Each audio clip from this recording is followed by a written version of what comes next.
With the name of Allah, the most merciful and beneficent. Assalamu alaikum. I am your instructor, Ms. Sayyida Sidra from Department of Chemistry. Hope that you all are well. Today we will start our fourth chapter from first year chemistry, solids chapter. And after completing this chapter, we will move again towards the second and third chapter. Before starting this chapter, let's have a look at the exercise of liquids chapter. These are the MCQs, correct answers for all the MCQs. You have to mark all of these. And regarding the other questions given in an exercise, most of the questions we have discussed in the chapter. You just have to write the straightaway answers from the lectures which I have delivered to you. And the home task, you have to attempt the question number 12, 13 and 14. You have to write the answers for these three questions and submit your homework. Now starting the solids chapter. In this chapter, the topic which we will discuss in today's lecture, we will discuss about the introduction of solids, kinetic molecular interpretation of solids, properties of solids, types of solids, and properties of crystalline solids. First, starting with the introduction, that what are solids? If you remember this thing, that when we were discussing liquids, we have discussed a little bit about the general introduction of all of these three different states of matter: liquids, solids and gases. Liquids are basically those in which they don't have definite shape but they have definite volume. Solids, they have definite shape and definite volume.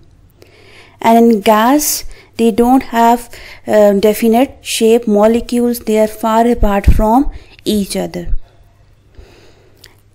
In solids, we have definite shape. Whenever we have solid of any type, they will have definite shape. Why they have definite shape? Because in these molecules, they are closely packed to each other, so that arrangement of the molecules in solids results in their definite shape. And due to this definite shape and close packing of the molecules in solids, we have strong intermolecular forces present in the solid. And the solids, they are less affected by temperature and pressure. We have few exceptions, like for example, glasses and amorphous materials, in which we don't have the orderly arrangement of atoms, ions and molecules. Such solids in which we don't have the orderly arrangement of the molecules, they are called as what? Supercool liquids. On the other hand, if we talk about the crystals, they have definite shape, they have rigidity and proper mechanical strength. What type of the forces present in these solids? If we talk about the forces, we have strong forces present between either atoms, ions or molecules. And these are the forces which are responsible for their definite shape, rigidity and mechanical strength. And these forces, they are different in different solids. Like for example, we have interionic forces present in ionic solids. We have interatomic forces present in network solids. We have intermolecular forces present in molecular solids. And all these forces, they are responsible for their definite shape, rigidity and mechanical strength. Sodium chloride is the example of ionic solids. Diamond is the example of network solids. And ice is an example of molecular solids. If we sum up the general introduction of solids, so we can say this thing that solids, they have definite shape, having strong intermolecular forces due to the close packing of molecules. They are less affected by temperature and pressures, and these strong intermolecular forces, they are responsible for their definite shape, rigidity and mechanical strength. And the forces which we have in solids, they are different for different nature of solids. Next we have the kinetic and molecular interpretation of solids. Kinetically, the crystalline solids, they can be interpreted as follows. The first property we have attractive forces. The forces of attraction present in solids, they are maximum. Why they are maximum? Just because of the close packing of molecules. Molecules, they are close enough to each other, so their forces of attraction will be maximum. Next we have rigidity. Rigidity means hardness. Due to this close packing of molecules, their movement is restricted. As we have seen in liquids chapter, in liquids, molecules, they are also in close contact with each other, but they are not close enough as in solids. In liquids, molecules, they can slide over each other, but in solids, molecules, they are fixed to one position, so their movement is restricted. Due to this, the solids, they are rigid in nature. Their molecules, they can't move. Their forces of attraction, they are maximum. So molecules, they can only vibrate about their mean position. Next we have high density. Again, due to this close packing of molecules in crystalline solids, molecules of the crystalline solids, they exhibit high density. Why they have high density? Due to this close packing, they occupy minimum volume. If volume is minimum, then density will be higher. Because the formula for density we have, density is equal to mass by volume. Density is inversely related to volume. If volume is less, then density will be higher. So solids, their density will be higher. Next, collision. Due to this close packing of molecules, they are fixed to one position, so there will be no translational movement of particles in solid. Translation means linear movement of particles in solids because they are fixed to one position. So in solids, we don't observe any type of collision between the molecules. Kinetic energy. We have three different types of kinetic energy. We have translational kinetic energy, rotational kinetic energy, and vibrational kinetic energy. Due to their fixed position, due to their close packing, in solids they have negligible translational and rotational kinetic energy. But the only type of kinetic energy which solid molecules can exhibit, they exhibit vibrational kinetic energy. Why only this type of kinetic energy? Because they can only vibrate about their mean position. So due to this vibration, they exhibit vibrational kinetic energy. And the last one we have geometric shape. Solids, they have definite distinctive geometrical shape. It is basically due to the definite and orderly arrangement of atoms, ions or molecules in three-dimensional space. Due to this orderly arrangement of atoms, ions or molecules, they have definite geometrical shape. And all these are the points of kinetic molecular interpretation of solids. Next we will discuss about the general properties of solids. In these general properties we will discuss about diffusion, compression, expansion, motion, kinetic energy and intermolecular forces present in the solids. These are the general properties of all the solids. Starting with the first property, diffusion. What is diffusion? It is the movement of molecules from higher concentration towards lower concentration, and diffusion, it depends upon the velocity of molecules. Is there any diffusion can occur in the solid molecules? The simple answer is no, because the movement of molecules in solids, it is restricted, it is very less, it is very slow.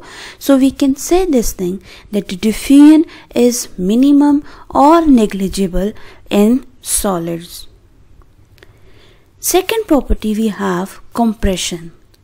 Compression means what will be the effect of pressure on the solids.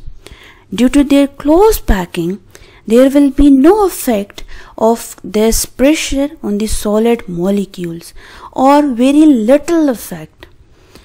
This compression or compressibility, it can be expressed in terms of compressibility, and compressibility is denoted by this symbol beta.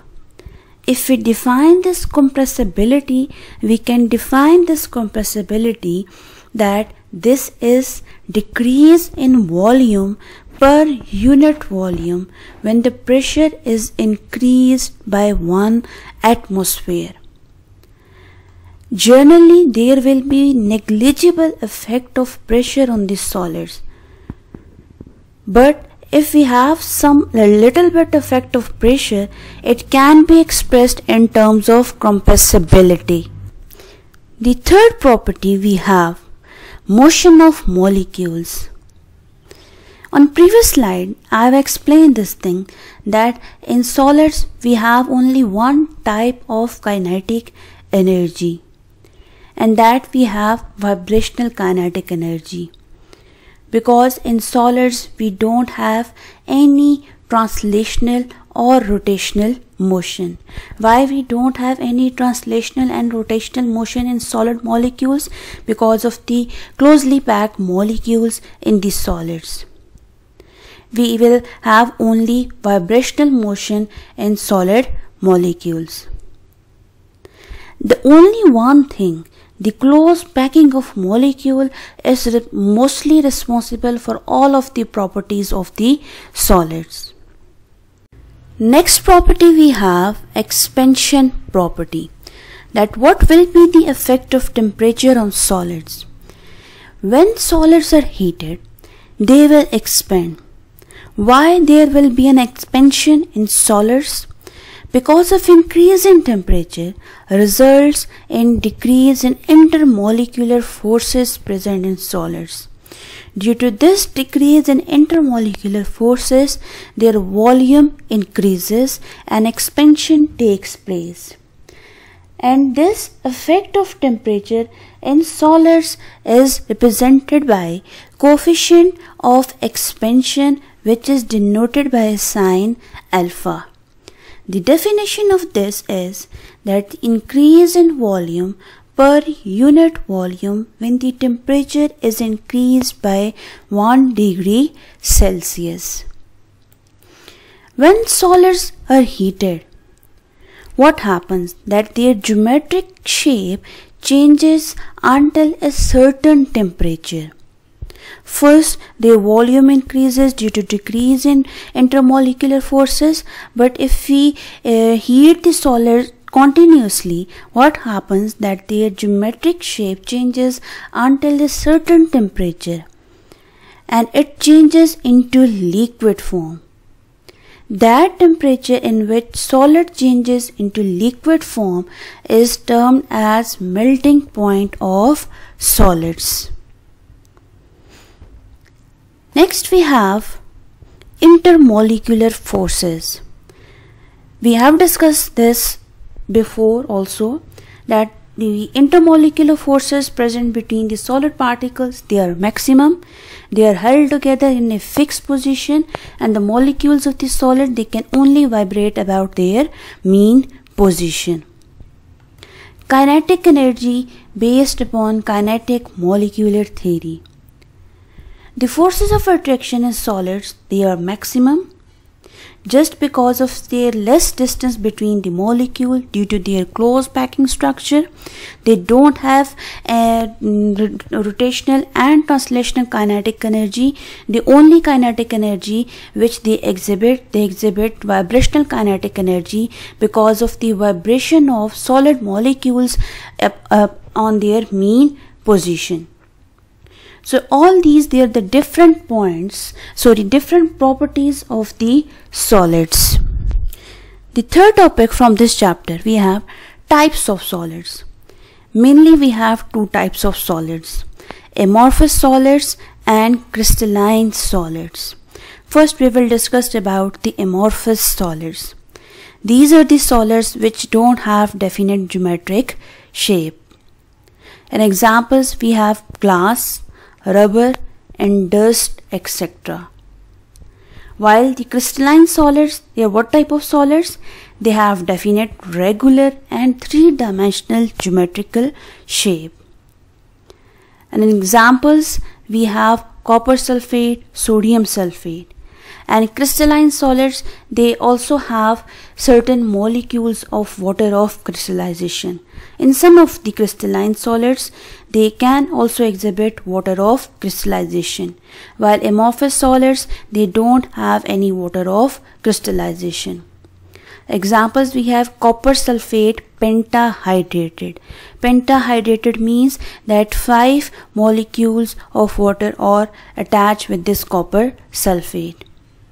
And here this is sodium sulfate decahydrated. Differences between crystalline and amorphous solids. In your book, they have straight away written in the form of points, but you can also differentiate between crystalline solids and amorphous solids in this form, that you can give the heading of the property and the characteristics of both the crystalline and amorphous solid. First property is the shape. Crystalline solids, they have definite characteristic geometrical shape, while amorphous solids, they don't have any definite geometric shape. Second property, we have arrangement. In crystalline solids, we have regular arrangement of atoms, ions and molecules, while amorphous solids, they have irregular arrangement. Third, melting point. Crystalline solids, they melt at a sharp and characteristic temperature, while amorphous solids, they gradually soften over a range of temperature. Water of crystallization. Crystalline solids, they exhibit water of crystallization. Water molecule, they can occur as a part of crystal, while amorphous solids, they don't have water of crystallization. And in some of the crystalline solids, due to this water of crystallization, they also exhibit colors. For example, this copper sulfate pentahydrated is having blue color.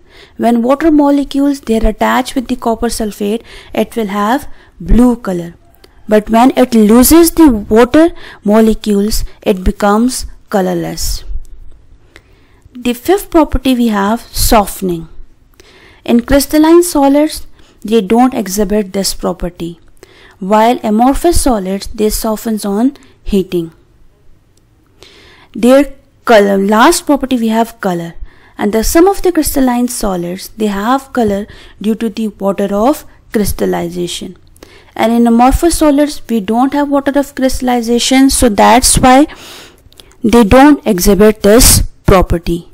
So these are the 6 differences of both the crystalline solids and amorphous solids, and this is a good way to attempt this type of questions that differentiate between crystalline and amorphous solids. You can write the name of the property in which both of these solids they differs from each other.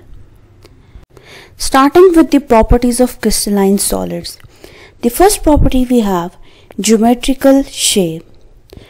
All of the crystalline solids they have definite distinctive geometrical shape because molecules they have fixed position, their movement is restricted, they can't move. So due to this they have orderly arrangement of atoms, ions and molecules in 3-dimensional space. And an example, sodium chloride is having cubic structure.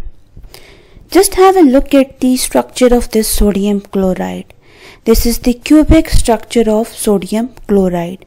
Sodium ions they are red in color while chloride ions they are green in color. And this whole crystal is having cubic structure.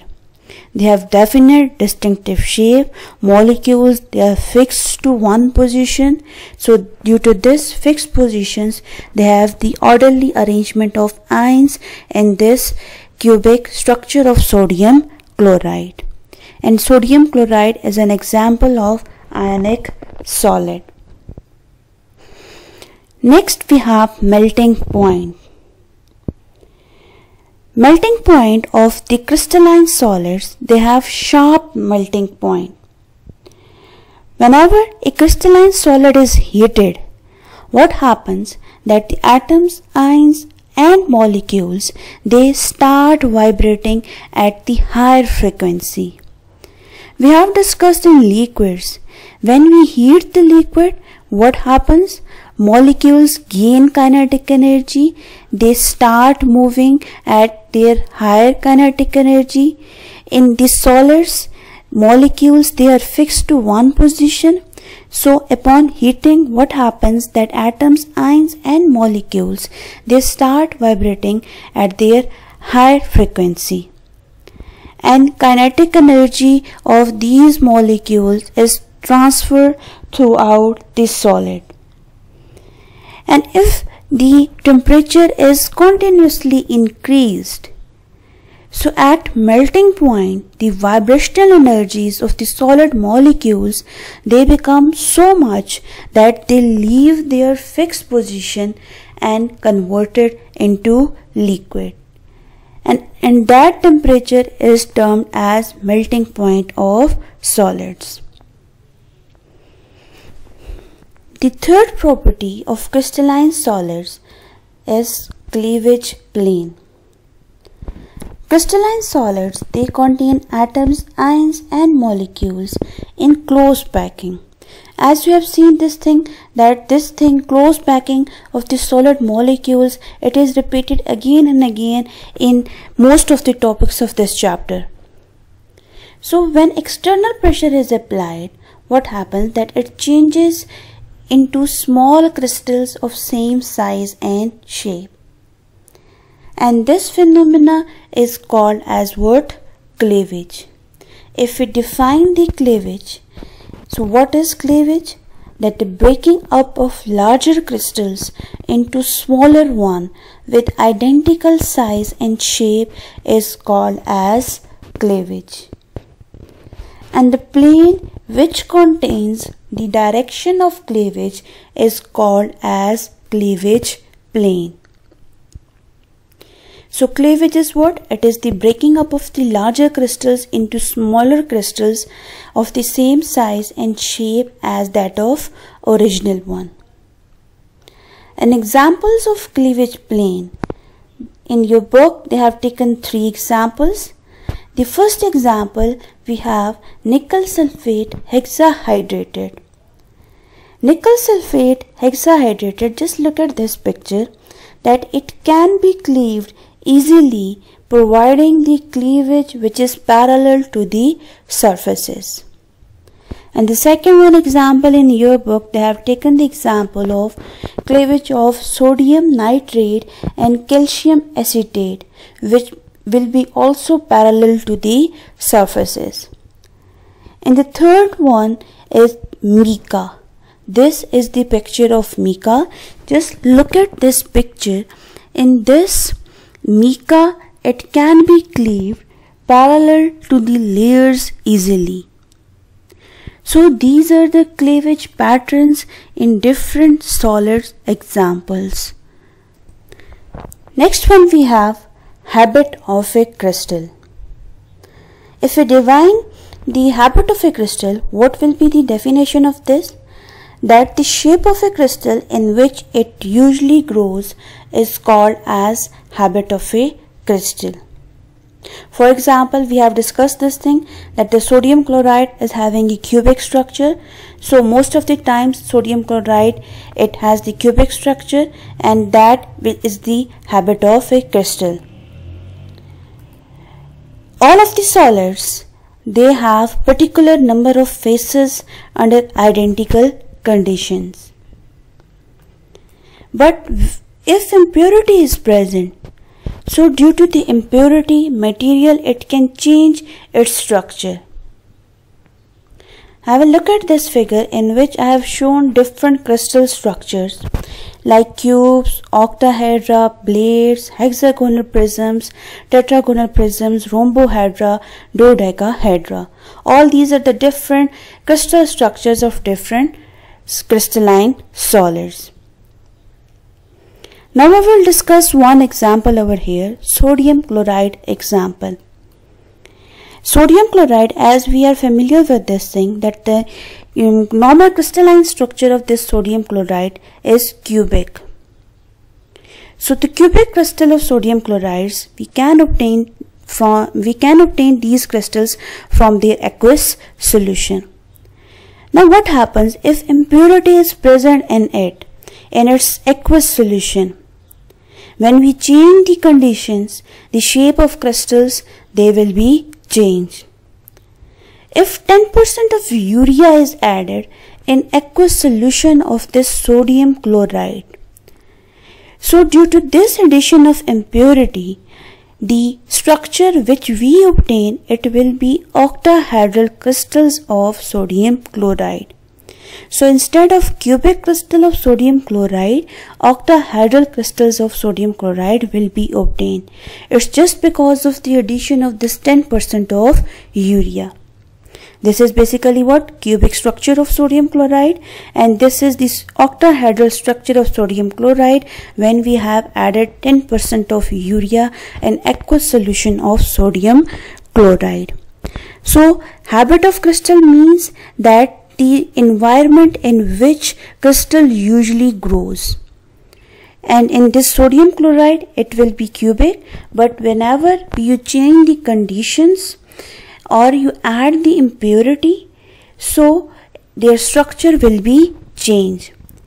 Here in sodium chloride example, octahedral crystals will be obtained by the addition of 10% of urea. Fifth property of crystalline solids is crystal growth. That when growth of crystals take place, that the crystal growth takes place when the heated solution of substance is allowed to cool slowly. And the crystal growth, it depends upon two things. That the shape of the crystal, it depends upon the preparation method and conditions. That what type of methods you are using and under what conditions the crystal is growing. Example we have that the cubic structure, it can be in the form of a cube, flat plate or needle-like under different conditions. If you change the condition, it can be cube, it can be flat plate or it can be needle-like. In previous slides, in habit of a crystal, we have discussed one example, sodium chloride example, we have changed the condition, we have added 10% of urea. So the cubic structure, it can be converted into octahedral structure of sodium chloride depending upon the condition. And slowly growing crystals, they have larger size as compared to the other crystals. Sixth property we have anisotropy. What are anisotropic substance? The substances which shows different intensity of property in different directions, they are called as anisotropic, and the property is called as anisotropy. That in one direction their intensity of property is different, and in another direction their property will be different. Examples we have refractive index, coefficient of thermal expansion, electrical and thermal conductivities. If you take the example of crystalline substance, they are basically built up of small units having same geometries. Crystals, they are homogeneous. They possess different properties in different directions. Why they have different properties in different directions? Due to different arrangements in different directions. We will discuss the examples so this thing will be clear to all of you. We have two examples, one graphite example and other one mica example. In graphite, these are the carbon layers which are parallel to each other. Graphite is conductor of electricity when in parallel to the layers. When we study the conductivity in this vertical direction, it will be non-conductor. While in horizontal direction, graphite will be conductor of electricity. So it is conductor in one direction while it is non-conductor in the other direction. So we can explain the anisotropy in this way, that the graphite is having conductance property in this parallel direction, while in this vertical direction, it is non-conductor.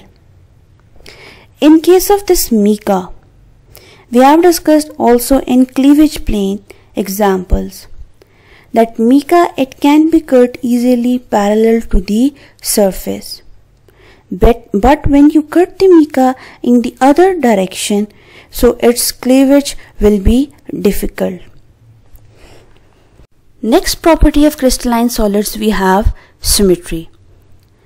In case of crystalline solids, if we rotate them at certain angles, we can obtain similar edges, corners or faces at definite distance in definite direction. And the rotational operation in which the crystal is brought back into its original appearance is called as what? Symmetry of element. So symmetry of element will be that process in which crystal, after rotating at certain angles, bring back to in its original appearance is called as what? Symmetry of elements. And the process in which crystal was brought back to its identical position is called as what? Symmetry operation. The example we have a regular cube example. If we rotate a regular cube about its axis at different angles, first at 90-degree angle we obtain first identical face. If we further rotate it at 180 degree, then we obtain the second identical phase. At 270 degree, we obtain the third identical phase, and at 360 degree, we obtain the fourth identical phase. An axis containing 4 identical faces is called as what? 4 folds axis of rotation. And next we have plane of symmetry. What is plane of symmetry? It is basically that imaginary plane passing through a crystal that divides a crystal into two identical halves. This is the plane of symmetry. It can be vertical, it can be horizontal, but crystal must be divided into two identical halves. The symmetry elements that can occur in crystals, we have different symmetry elements. We have plane of symmetry, we have axis of symmetry, we have center of symmetry, and angle of symmetry. Just have a look at this figure. In this is the plane which is cutting this structure, this tree-like structure, into two equal halves. So we can say this thing that this is symmetric. Symmetric means that both these halves, they are equal. But here the left half is having irregular structure as compared to this one. So this is asymmetric. Asymmetric means without symmetry. And the plane which is cutting this structure into two equal halves is termed as plane of symmetry. If we cut this structure horizontally, what happens? Then the structure will be asymmetric. It will not be symmetric. So the plane of symmetry is that plane which cuts the crystal into two equal or identical halves is called as plane of symmetry. We can have, as we have discussed in the regular cube example, we can have 4 folds axis of rotation, we can have 6 folds axis of rotation depending upon the structure of the crystal. In next property of crystalline solids, we have isomorphism. Iso means same, morphs means shapes or forms. What is isomorphism? The isomorphism is basically the phenomena of existence of different substance with the same crystalline shape. We have different substance but they have same crystalline shapes, and this phenomena is called as isomorphism. And those substances, those compounds, they are called as isomorphs of each other. And examples we have, for example, this sodium chloride, sodium bromide, and magnesium oxide, they all have same crystal structure. They can exist in cubic crystal structure. This sodium nitrate and calcium carbonate, they have rhombohedral crystals. Although they are different crystals, they are different substance, but they have same crystalline structure. Such compounds, they are called as isomorphs of each other. Why they can have same crystalline structure? Because isomorphs, they usually have same atomic ratio. Just have a look at this first example. In this, the atomic ratio, sodium chloride ratio is 1:1. In this sodium bromide, the ratio we have 1:1, and magnesium oxide we have 1:1.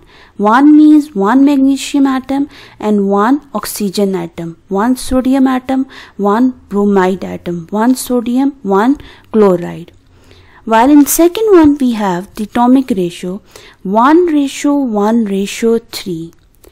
All of the isomorphs, they must have the same atomic ratio.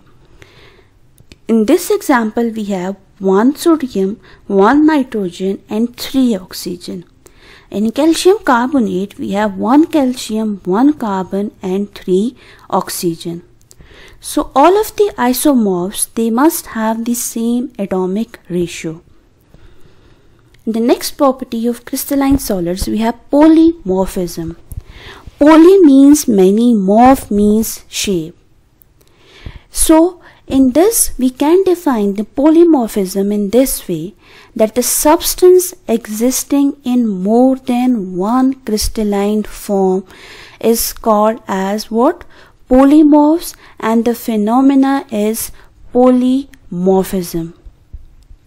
If we compare the isomorphism and polymorphism, what is isomorphism? Isomorphism is the existence of different substances in the same crystalline structure.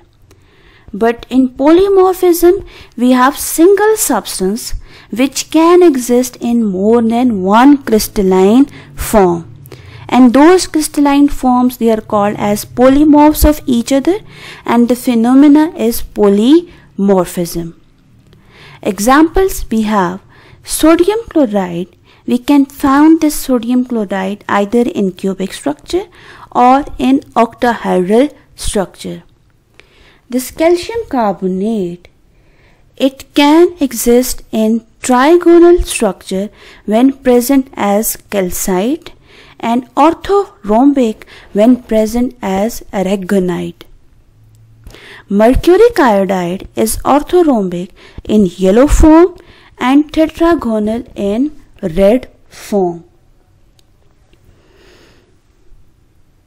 And these substances, they are the polymorphous substances, and the phenomena is polymorphism. Both these structures, they are polymorphous to each other, and this sodium chloride, it exhibits polymorphism. Calcium chloride carbonate, it exhibits polymorphism, and mercuric or iodide, it also exhibits polymorphism. The next second last property of crystalline substances, we have allotropy. Allotropy is basically, it is a Greek word in which allos means other and tropia means forms. If we define the allotropy, so what is allotropy? It is the existence of an element in more than one form. This phenomena is called as allotropy, and the forms are called as what? Allotropes. If we compare the polymorphism and allotropy, so what is the difference? In polymorphism, we discussed about the existence of a compound in different crystalline structures, while here in allotropy, it is the existence of an element in more than one crystalline structure or in more than one forms. For example, we have carbon. In carbon, it can exist in different forms as diamonds and graphite. In diamond, the structure of carbon, it is having cubic structure, while in graphite, it is having hexagonal structure. So basically, this allotropy is the existence of an element in more than one form, while polymorphism is the existence of a substance in more than one crystalline form. And the last property from the crystalline solids, we have transition temperature. What is transition temperature? This is the temperature at which more than one form of a given substance can exist in equilibrium with each other, and that temperature is called as what? Transition temperature. That this temperature, at this temperature, two forms, they can coexist with each other. Above and below this temperature, only one structure or one allotrope can exist.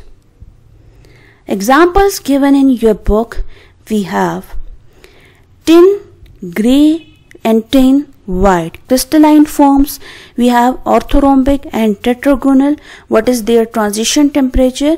18 degrees Celsius. Sulfur, it can exist in two different forms, monoclinic and orthorhombic, and the transition temperature, it is 95.6 degrees Celsius. And potassium nitrate, here we have two different crystalline forms, orthorhombic and rhombohedral, and the transition temperature for both of these, we have 128.5 degrees Celsius. Both of these are the examples of allotropes, and this potassium nitrate is an example of this polymorph. These temperature values, they are important from the objective point of view also. You have to learn these values also. So all these are the properties of crystalline solids given in your book. We will discuss about the allotropes of oxygen and sulfur in the next lecture. So that's all about today's lecture. Take good care of yourself and revise all these topics which we have discussed in this lecture. Allah Hafiz.